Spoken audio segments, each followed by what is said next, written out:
Hello, Professor. My name is Sukhpreet Kaur, and my topic of Capstone is discrimination faced by indigenous population within the healthcare environment by the hands of the healthcare professionals. The reason that I believe this is a very important issue because only 44% of the indigenous people have good health as opposed to the 60% of the non-indigenous individuals. And indigenous people also reported themselves that whenever they go to the healthcare environment, they always face some racism, stigma, and stereotypical attitude of the healthcare professionals. The solution that I'm going to propose for this problem is training cultural competency skills to the healthcare staff to avoid such problems. To implement, my solution is inspired from the theory of cultural competency by Madeline Leninger, and to implement this solution, I would assume the role of a transformational leader. The model that I'm going to use for teaching cultural competency skills is PDSA cycle. The planning phase has four stages. The first stage involves team building, in which I would gather all the staff and motivate them to take part in cultural competency skills.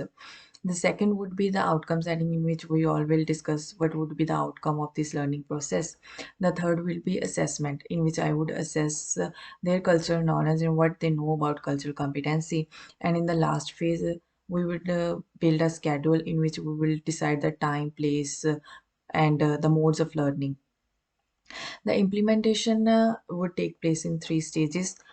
In the first stage, the cultural humility will take place, in which the staff would be made aware about their own cultural biases and differences. And in the second phase, the staff would be made familiar with the different cultural taboos, norms, and differences, and how to approach people of different cultures. And in the third and ultimate stage of implementation, the cultural competency will take place, in which the staff would be told to integrate their knowledge into the practice. And the outcome of all this learning process would be enhanced cultural knowledge, performance skills, and a change in the stereotypical attitude of the healthcare staff. During this process, several barriers can arise. And these barriers are divided into the three types: the organizational barriers, the systemic barriers, and the barriers that can arise while implementation of the cultural competency. The organization barriers include where the organization lacks any accountability and the organization fails to recognize that there is any need of cultural competency. The systemic barriers are those barriers in which the healthcare system itself promotes the racist and stereotypical attitude within the healthcare environment. And the barriers that arise while implementing cultural competency are lack of resources, lack of policies, and the resistance by the healthcare staff. The resistance include in which the staff is unwilling to change their own cultural biases. These are the main barriers that can arise during the cultural competency training.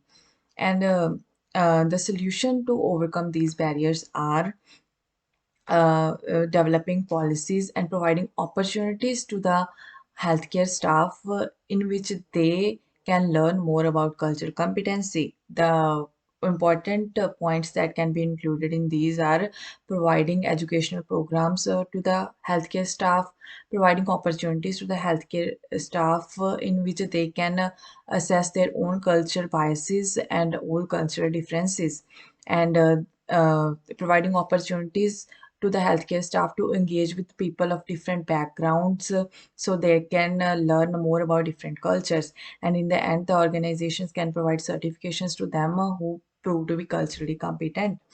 If there is any lack of resources, the organization can take the help from the government. And all this is not possible without any leader. A leader is very essential for the sustainability of this program, because a leader is the one who motivates the staff, who is responsible for recognizing and resolving these barriers. So this is all about my cultural competency training program and all about my capstone. Hope you like it. Thank you.